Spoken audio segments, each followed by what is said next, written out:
One of the questions I did have for you today, Paul, was how does a trust protect me or my estate from government claims once I die? For example, a lot of Latino families, have qualifications when it comes to Medi-CAL and Medi-CARE. Yes. So a lot of times, and it happens, we know it's true, families lie on their applications just to be able to get Medi-CAL, and then they kind of hide their assets and they transfer the property from themselves to like a child and things of that nature. Of course, that comes with its own inherent challenges. Yes. But how does a living trust protect them and their assets from like Medi-CAL and those kind of claims?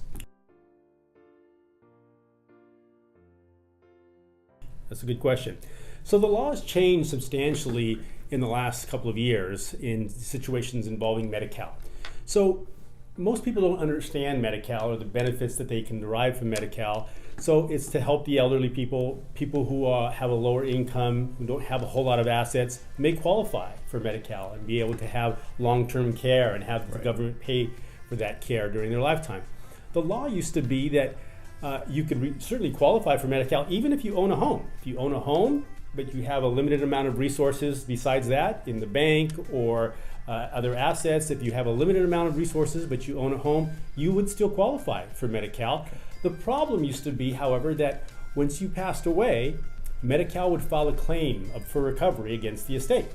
So even though you may have gotten those services for free during your lifetime, at your death, your family would have to pay that back through the sale of the home other assets that you had.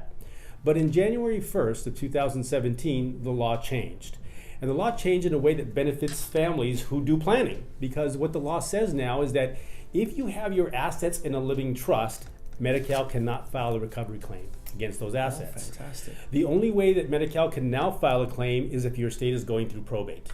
Wow. So if there's a probate, the estate can file a claim against those assets and collect every penny that they paid out to you during your lifetime. If it's in a living trust, they cannot file such a claim. A lot of times what used to happen and what still happens today is people get into more trouble because they think that, well, I want to protect this and I want to try and collect Medi-CAL and qualify, and I want to make sure that the government doesn't get my property when I pass away, and therefore they do what you said earlier, which is to transfer their property to their children or put their children on title and do things like that, when really what they're maybe doing is jumping out of the frying pan and right into the fire, because what we find is that there are often a lot more problems that are created by doing that, by putting your children on title in situations. Well, what if they get into trouble?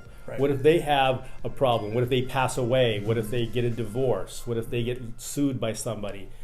Their problems then become your problems. And so it's important to understand that there's a better way to plan than to just add people to title or give your property away.